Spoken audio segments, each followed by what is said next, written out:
the Neon Confidential podcast. Is this thing on?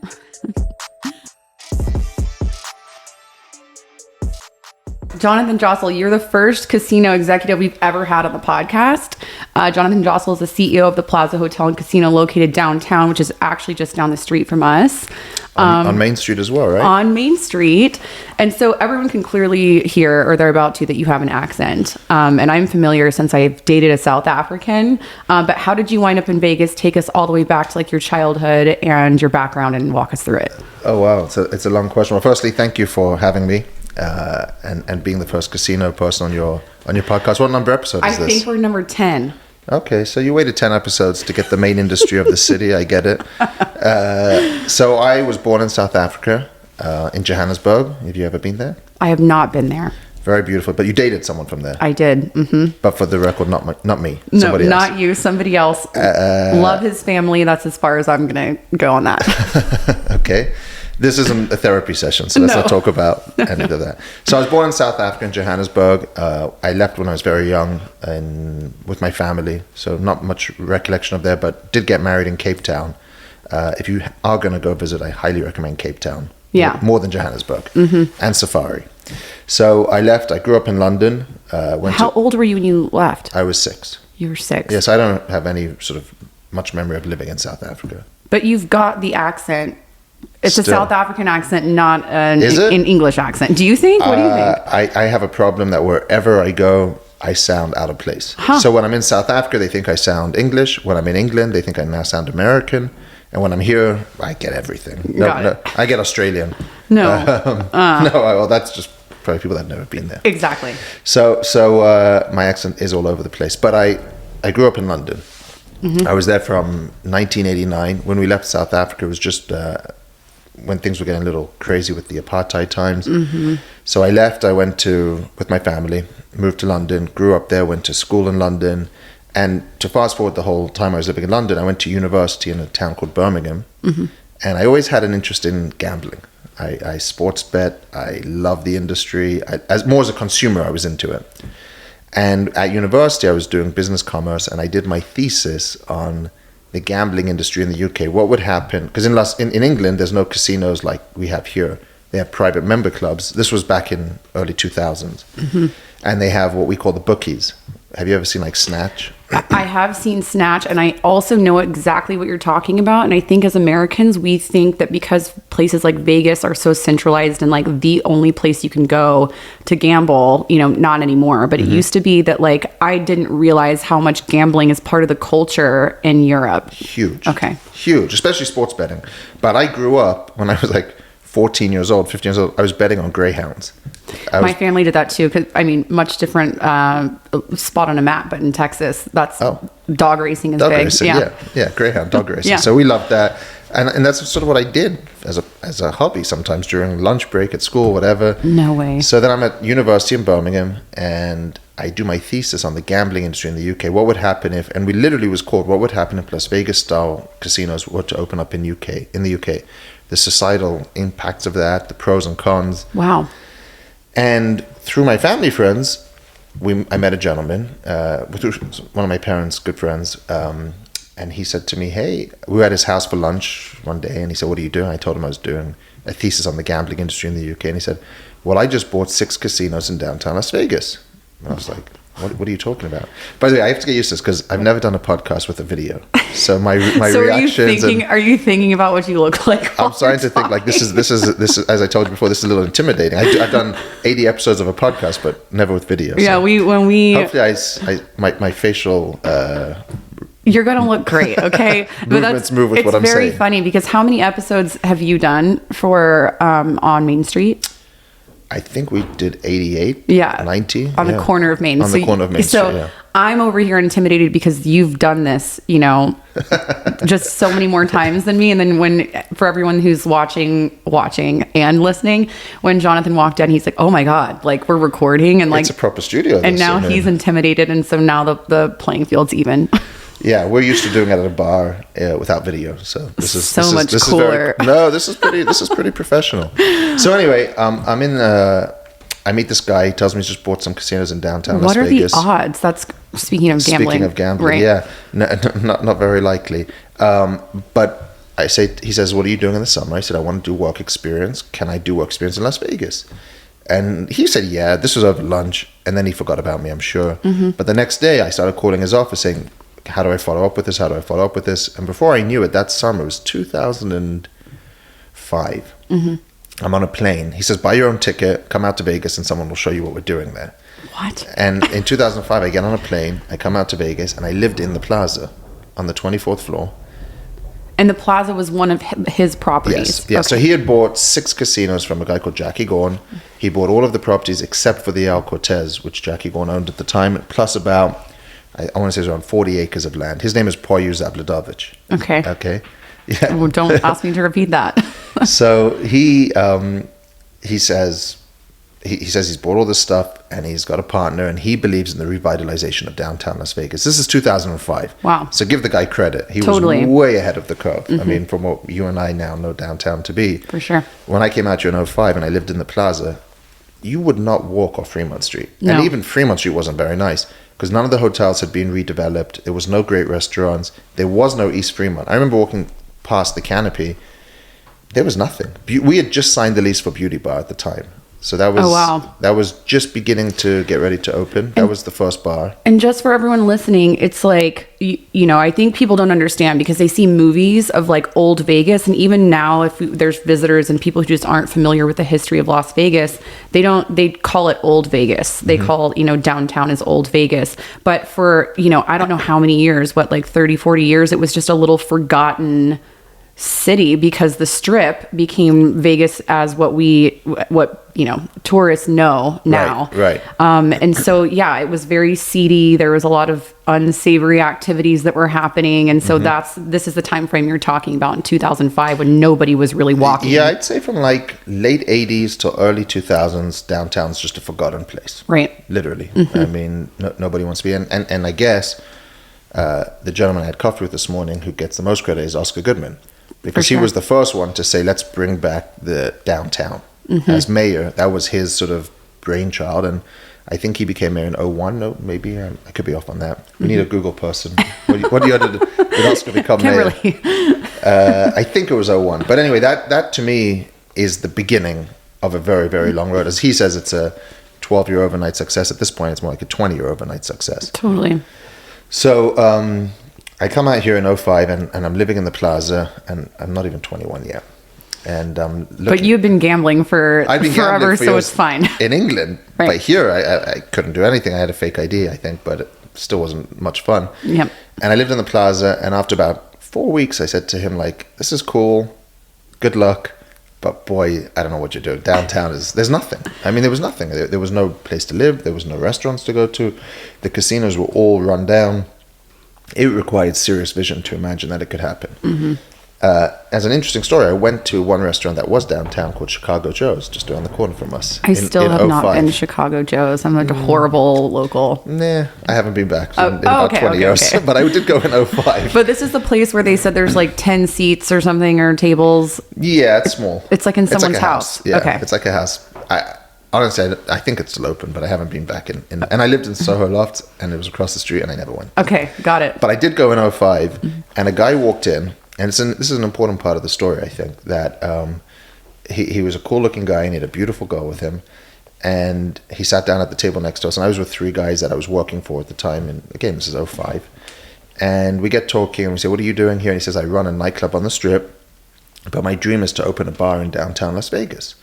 So I said, okay, cool. And he said, what are you guys doing? We said, we just invested in all this land downtown. We own these casinos. And turns out his name was Michael Cornthwaite. I know him. Yeah. And Jennifer, his wife. Exactly. Love them.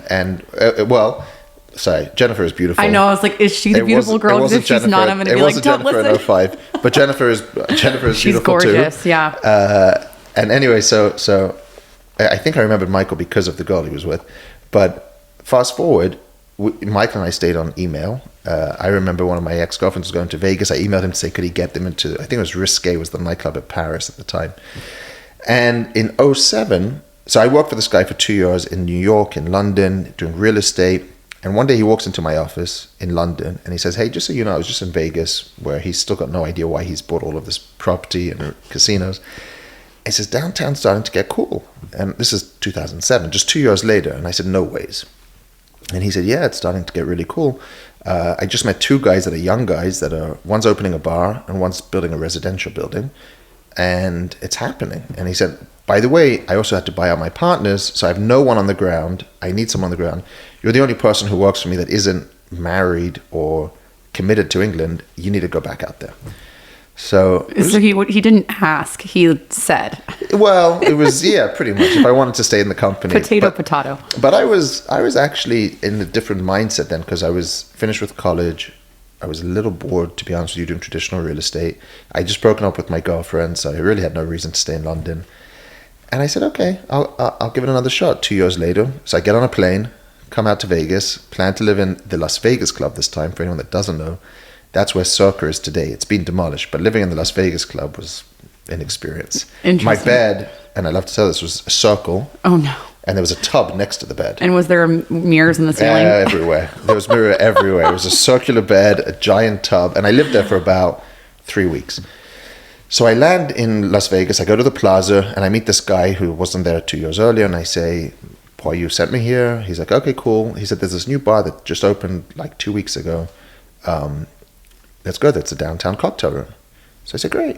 So we go down there, and I'm not kidding you. It was a Thursday in July, 2007, and I walk in, and there's like 8 people. Mm-hmm. And I'm like, wow, downtown's happening. There's people here. Something's happening there. This didn't exist 2 years ago. Right. And I meet this guy with long hair, and we get talking, and it's Michael Cornthwaite, and it's his bar. And I say, we met at Chicago Joe's 2 years ago. He wasn't still with the girlfriend. He wasn't still with the girlfriend, if that's what you're going to ask. Okay. No, had he grown his hair out at that point? No, I think his hair was already long when I met him. His hair was always, as long as, I've known Michael now, although he's left town, 17 years. He's always had long hair as far as I know. Okay.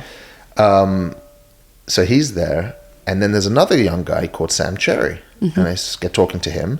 And he says he's building a high-rise downtown. So there's a bar and a high-rise. What more do you need? That's it. This is the real downtown. Maybe some food would be good, but... There was Kebab Corner, which was supplying the food to downtown cocktail room. And so I was like, wow, okay, it's changed. And that was basically how it began. And then that was 3 months. And then I didn't have a visa, so I had to leave every 3 months. But I pretty much spent 4 days a week at the downtown cocktail room. Wow. And then learning about the property.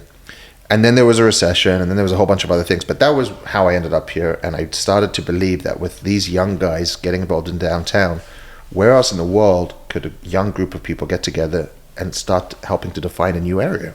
Totally. And that was what downtown represented. And it was like the Wild West. We could do anything. Right. We could try anything. We still can't to an extent. But back then, it was a blank slate. It's like the city as a startup.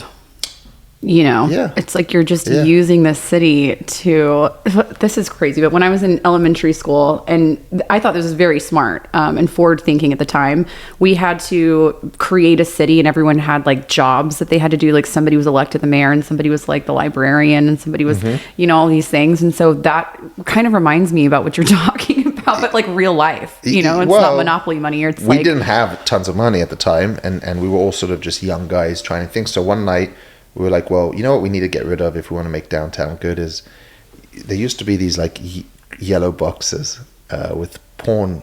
I can't say porn. People, not P-A-W-N, but P-O-R-N.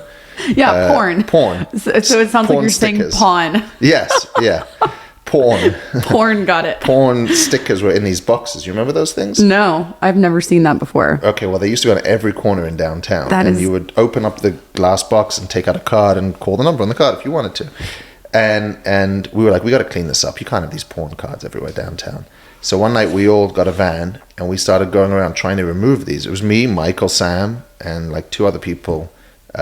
Who put them there? You're like, who cares? We removed them and we took them away from downtown. And guess what? The next day they were back. Somebody was managing these porn boxes. So, but they're gone. To your point, you haven't seen them lately, right? But that was like that. It was grassroots. We were just a bunch of guys trying to make downtown better. That is so crazy. Yeah. And then how many years later did you meet Tony Hsieh? About 3 or 4 years later. It was like 2009 2010, we went to Firefly. He had come into the Downtown Cocktail Room and met Michael and fallen in love with Downtown Cocktail Room and educated all of us about Fernet. By the way, I'm very upset you're drinking Starbucks. I know. Don't say that on air. Shannon will be so How can you drink upset. Starbucks in downtown? We have the best coffee It's right down across here. from my. It's right across from my neighborhood, so it's my I like little you leave swinging. it down there so no one can see it. Okay, fine. I'm drinking Bungalow coffee too. We for love Shannon, right? Bungalow too. Their matcha's amazing, and we love Shannon. So we met, and we started having dinners with Tony and Fred once a week, twice a week. I'm not that good at drinking, so it was a lot of learning for me. What does that mean? You're not that good at drinking. After 11 shots of Fernet, I get sick. Yeah, I know. I can't. I literally can't. I can't drink it anymore. Now I drink it actually out of choice, but back then it was just like, okay, 2's a lot, 3's, but after the 10th one, you're in a bad place. I just learned that first of all, Fernet tastes different in Europe than it does here. Do you know that to be true? I know that most people in Europe don't know what Fernet is, so when I order it, they think I'm nuts. Well, but they drink Fernet and Coca-Cola. They mix it together. I think I've heard that. It's like fine. I mean, I tried it, but I was like, nah, I can't. But yeah, Tony I Shea don't did mind that it to on its all own, of us. but he educated all of us on that. But no, we started hanging out about 2009. I could be wrong on the dates on that, but it feels like 2009, 2010. And then it grew from there into him obviously investing down here. But it was pretty amazing to be able to go for those dinners in the early days and hear some of his ideas and some of the things he was thinking about, and more just, he had just released the book Delivering Happiness, and some of the concepts in there was so mind-blowing to me as a young guy that I really learned from that. It was wonderful. Yeah, that's really cool too for me to hear, because we represent DTP Companies, which is formerly Downtown Project, and I also represent the Shea Estate.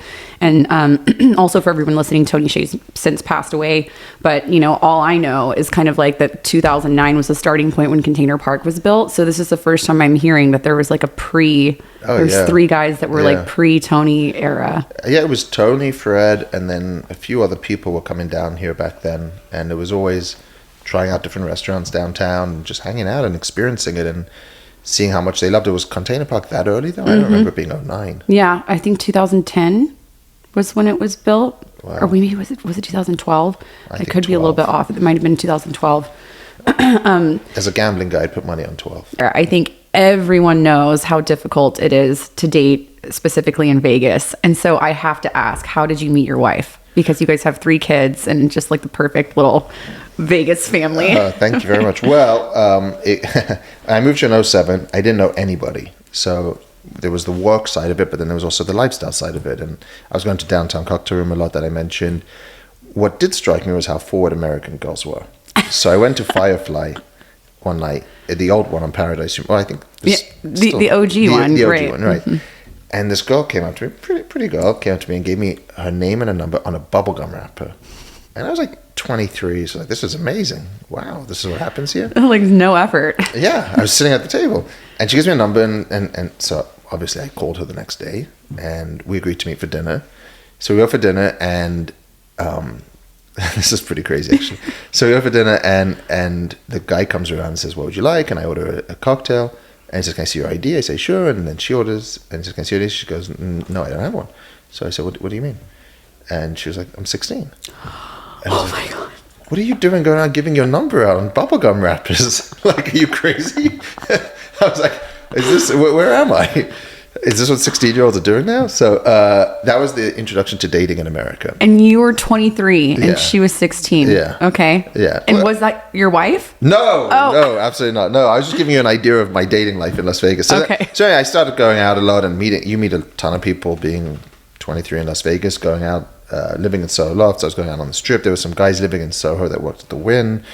I met some other people with Tao, and so I had a good time. And one of the things I did was I played soccer every single Tuesday night, and indoor soccer. And one of the guys that was on my team, we became very good friends. He worked at Merrill Lynch in banking.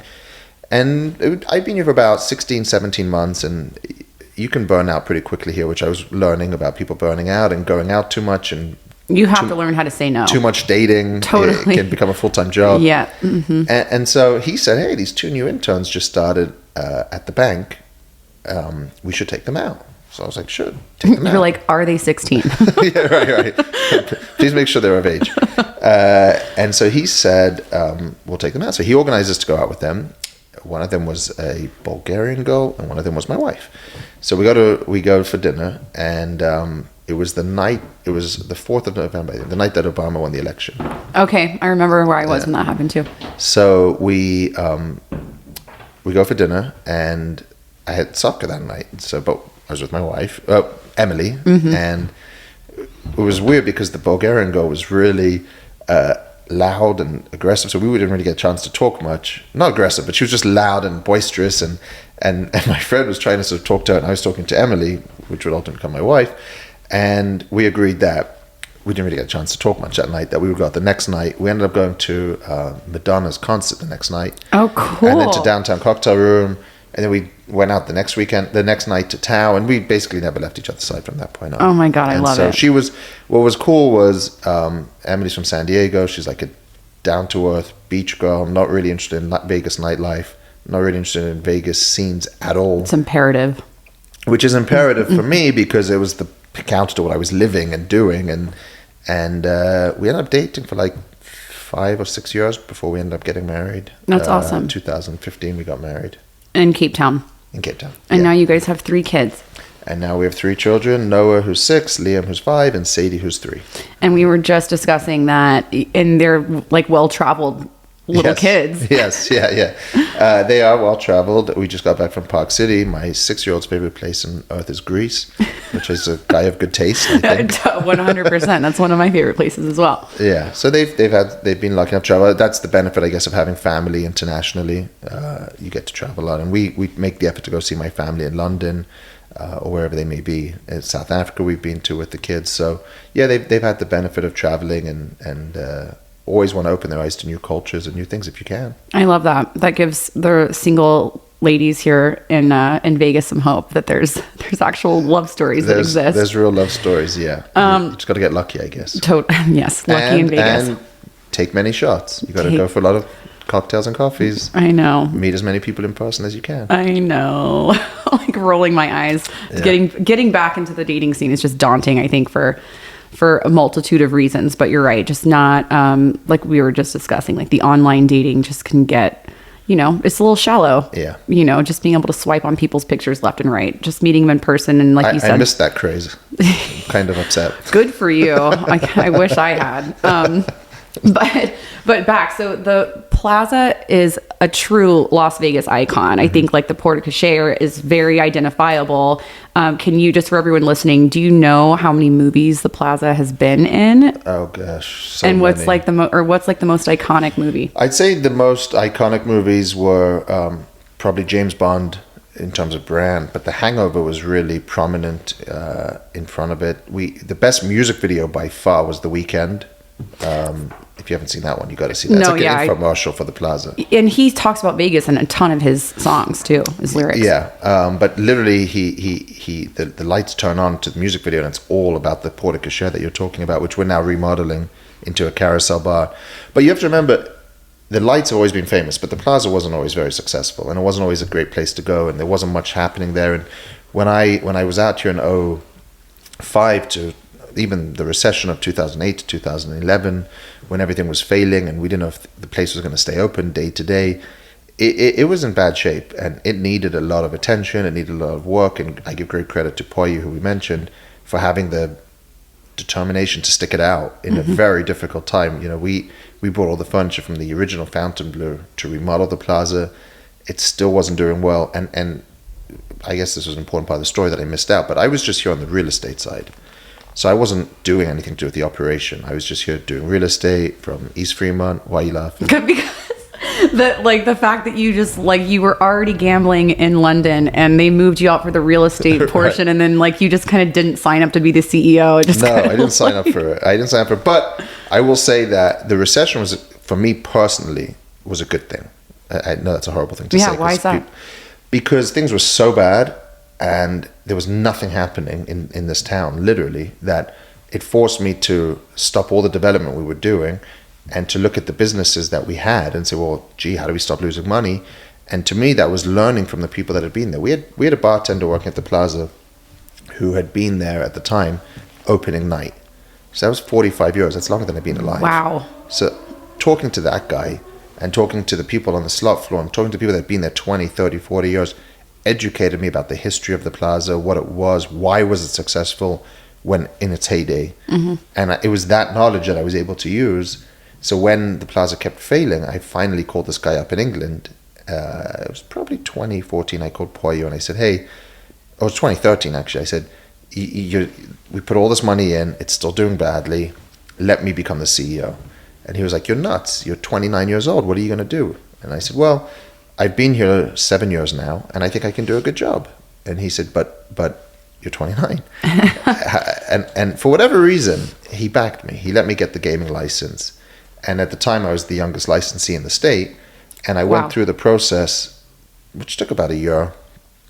And I became the CEO subsequently. But it was that difficult time that allowed me that opportunity to get that position. Because if it had been doing great, I would never have even tried to get that position. It was only because it was doing so badly that it opened the door for me to try to take it over and turn it around. And that's so important, like talking to people that work at the place or have been there longer than you. Like a lot of, I just think that that's important. And even me as a publicist, if I go into part of my job is to figure out like what makes my clients' businesses tick. Mm-hmm. And part of that is I become closer with some of the employees than the CEOs are. Right. And so they'll start telling me feedback that then I'm able to, share with the CEO, but you're the one that's going in. So that makes so much sense. You had all of this data, that no one else had. So there's that. And then there's another thing as a publicist you probably can appreciate is, most CEOs or most business people, they go to these places during the peak hours.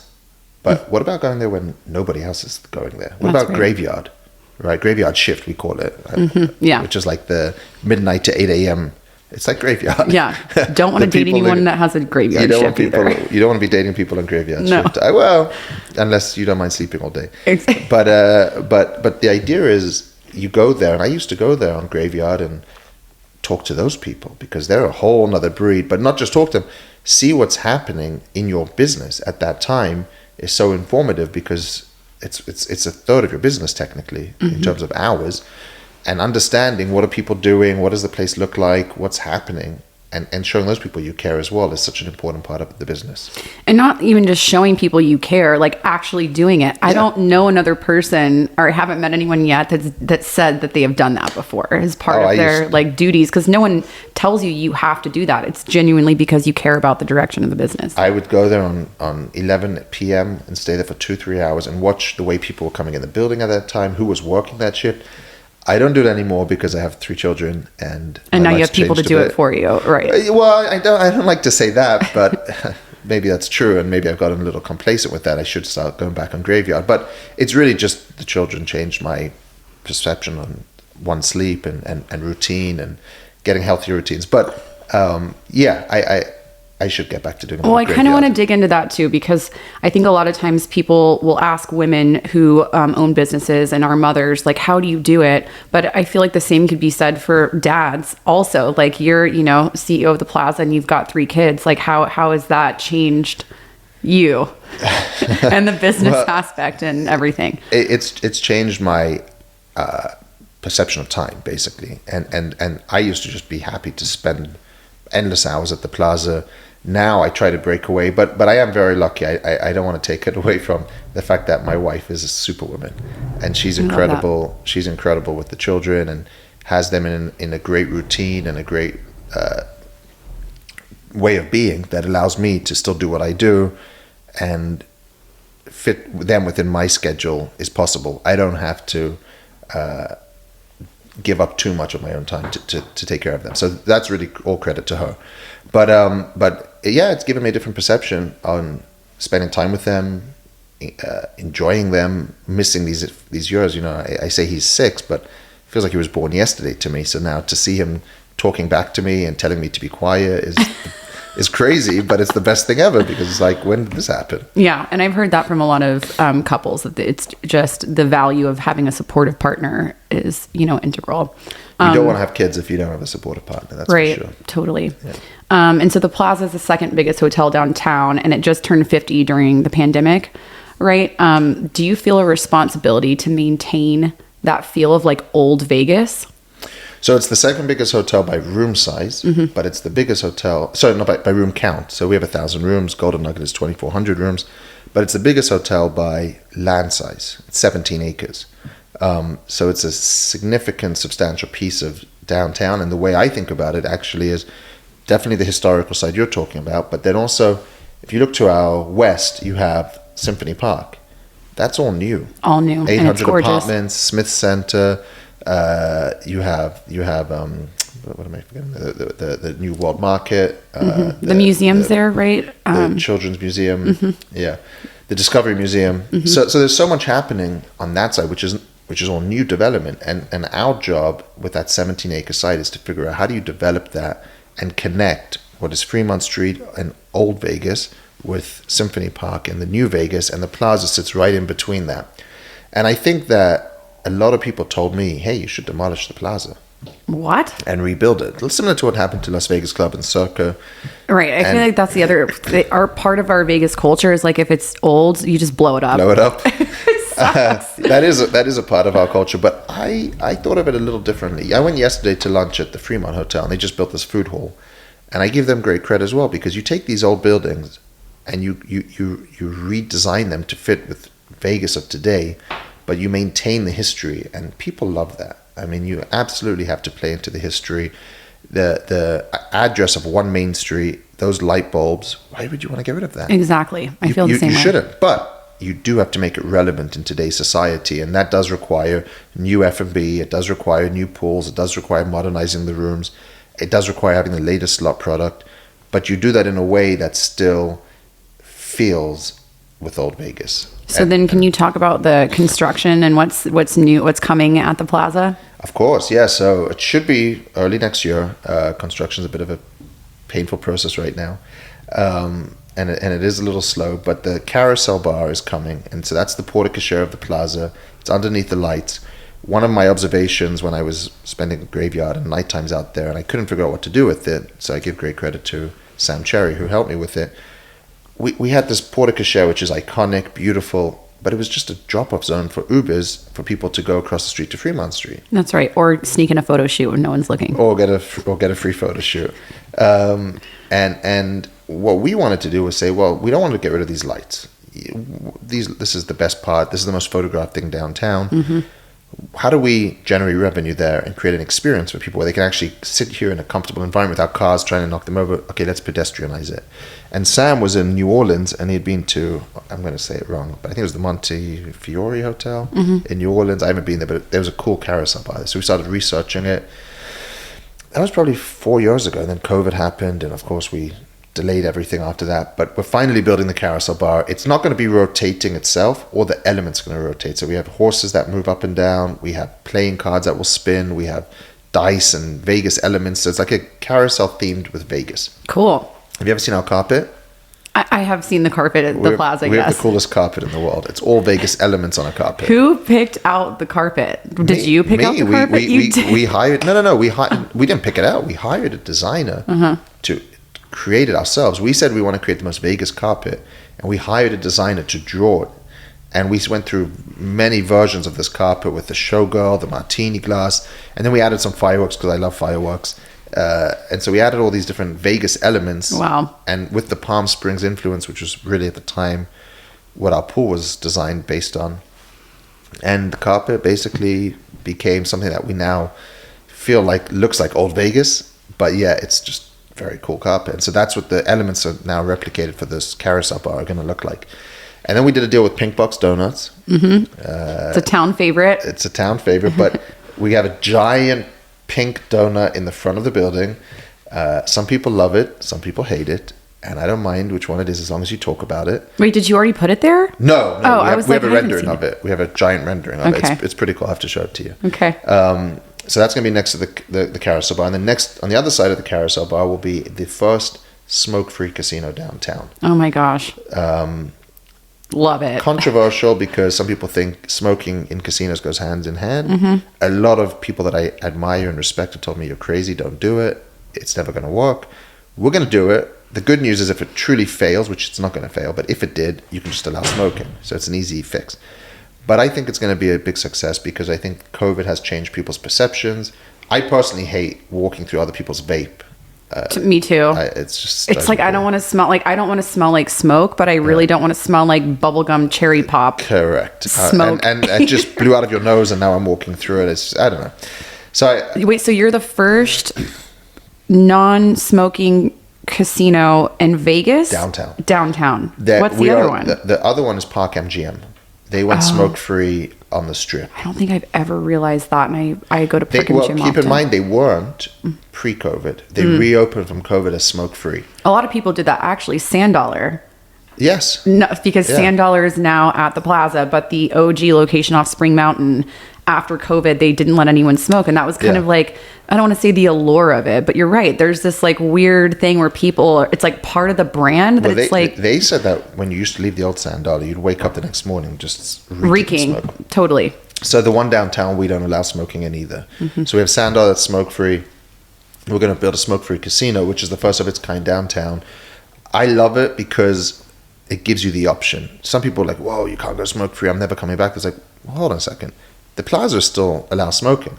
The new expanded casino is going to be smoke-free. So or just walk your lazy ass outside. I'm a believer in options. So we're giving people options. And then the final piece of this redevelopment, or as we call it, the reimagination of Main Street, is above this casino is going to be the rooftop terrace for Oscars. And it's going to be an outdoor dining for steakhouse. Cool. I know Carver Steak is one of your clients. Yep. That was part of our inspiration. We went to their patio. But we built that. They have that sort of pergola. We're doing one of those. Mm-hmm. So you can enclose it in winter and summer. Mm-hmm. But I love the idea of sitting out on a rooftop. Totally. Around all the neon of downtown, listening to the sounds and the craziness of Las Vegas right there on the rooftop. That's one of the cool things about like Inspire's rooftop. It's just that there's, you have to also like, very loud music and so a nice dining experience. It's like high time that someone's done that downtown. Hasn't happened downtown with the high end. I mean, Park has its terrace out there, but again, I'm talking like not fine dining, but higher end steakhouse. And higher up too. Park's and higher up, that's on the ground. Right, on the ground. Yeah. And so speaking of like maintaining the integrity of Old Vegas, because your podcast it's on the corner of Main Street, and you said you're like 80 episodes now, which is so crazy. Congratulations about that. But when we were having coffee, we were kind of like Is this the one that you stood me up on, or the one where you showed up? Backstory. I totally stood Mr. Jossel up for coffee, and I was so mortified. I called one of our my best guy friend in Vegas, and I was like, I can't believe I did this, and he knows you, and he's like, first of all, he's gonna be totally cool about it, and he's like, we're talking about Sam. Yes, Sam Glazer, and I said, shirt by Stitch. He said second of all, I know what kind of shirts he likes if you want it, and I'm just like, I was frazzled, but anyway, glad you're here. I'm here, yeah. So go on back to on the corner of Main so Street. You have interviewed, I think, Old Vegas, and we kind of decided that like it's funny because I'm interviewing like newer Vegas, which is kind of also why you're here. Well, hold on a second. Yeah, we have to be clear. These are not interviews. These are conversations. Conversations. When someone says, I heard your interview with so-and-so, I'm like, no, it's meant to be a conversation, not an interview. I've never heard anyone like really say that before, but I guess you're right. It kind of sounds like someone's eavesdropping on like a phone call we're having or something. Yeah. Right? I want to feel like I'm having coffee with my friend and we're just chatting. But the podcast was just like, hey, let's just do something. So then we did a few episodes and we listened to them and I'm not sure what this is, but we were like, let's just do a podcast all about Vegas instead of just focusing on the lockdowns and the shutdowns. So we did one starting out with a little bit of my story, and then we realized that actually it's pretty boring if it's just me and Lisa talking. Mm-hmm. So we said, let's invite people. So we started inviting different people, and that's how it grew and took on a life of its own. And what we realized was that it was worth it for us because the engagement of the people that were listening to it were just becoming super fans of not just the Plaza, but of Vegas. They were super fans of Vegas that maybe had never been to Plaza, maybe had never been downtown. And we were very open about the fact that this isn't a Plaza podcast. This is all about Vegas, downtown. we want somebody to look back on this in one day and say, this is like instead of going to UNLV for a history of Vegas, you could just listen to these 100 episodes or whatever we end up doing, and hear from historians, hear from gaming guys, hear from Oscar Goodman, hear from the sheriff, the governor. We've been lucky enough to have all those people come on and tell the story of this moment in time, of how did they come to be, or what do they do, or what do they think the future looks like. It'll be pretty interesting, because we always ask people at the end, like, what do you think the future of Vegas is? And we'll have 100 different opinions of what Vegas could or will look like in the future, and we'll see who was right, I guess. Yeah. But yeah, it's just meant to be a body of work. But what was cool was we started getting emails from people saying, hey, I love your I get stopped in the casino now. Oh, I'm here because I listened to your podcast. That's so cool. I'm staying here, or I'm here for Oscars, or I came to check out Latai downtown because of you, or like whatever it may be that we talk about. And that's really what it was designed to be, is just for that super fan and really passionate, engaging Vegas person that wants to listen. It's crazy when you are like very entrenched in your lifestyle, but then I'm sure when you travel, you tell people like, I'm the CEO of a hotel and casino in Las Vegas, and people are like, what? And it is like, our lifestyles are very, very interesting to like the outside world, you know. People can't get their heads around Vegas. But the best thing is, my friends in London are like, what are you doing there? Because they see me doing rodeos. They see me playing super bingo with the old ladies. They see the steakhouse. They see the construction. Like, you're just doing rodeos, bingos. I mean, it's a very different world to England. Yes, that's for sure. Is Plaza one of the only places that offers bingo? We're the only ones in downtown, and we're the only ones on the Strip. Technically, South Point offers bingo, and then it's become more of a locals game. So Boyd and Stations have bingo. I have a girlfriend that's what she does for every single birthday. She plays bingo at the Plaza. Really? Mm-hmm. Wow. Do you know what the biggest jackpot is that someone's hit at the Plaza? Yeah. 1.2 million hit on a Wheel of Fortune game. A very nice Hawaiian lady. What? I asked what she's going to do with the money, and she's sending her kid to college, was what she told me. 1.2 million was the biggest I saw, yeah. That's crazy. Yeah. And so do you know how to play every single table game like on a casino floor? If you were like into gambling before, but you did like Greyhound races, you said. Like, have you learned throughout the course of living here? One thing I'm very proud of was when I was getting the gaming license, the guy getting me licensed said, you know, one thing that always looks good is if you can say you understand game protection and have been to the dealer school. So my wife would drop me at dealer school. Well, she was my girlfriend at the time. Would drop me at dealer school for 2 hours every week, and I would learn how to deal blackjack, roulette, which are pretty easy games to deal, to be honest with you, although the payouts on roulette aren't easy. And then craps, which is really difficult. I thought it was difficult too. I had someone that finally taught me, and I finally got the hang of it, and I didn't want to leave the table because I finally got it. And then of course you start drinking and you wake up the next day and you're like, I don't know how to play. It is the most fun game if you're on a roll and it's social and you're with a good group of people. It's fantastic. So I could deal craps, but it's difficult. There's a lot of bets and a lot of different payouts. But I've learned how to deal the three main ones: craps, roulette, and blackjack. And then some of the carnival games I can definitely play.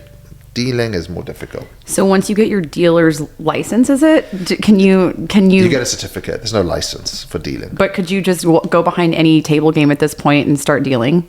If you wanted to. Right now? Right. I would be bad on craps if I had to do that right now. But I could do blackjack and roulette right now. Nobody would go to your table. No, or maybe they would. They would, for the mistakes that I'd be making, giving them too much money. But yeah, so what happens at dealer school is they then place you at casinos on the Strip or downtown, and that's how you break in.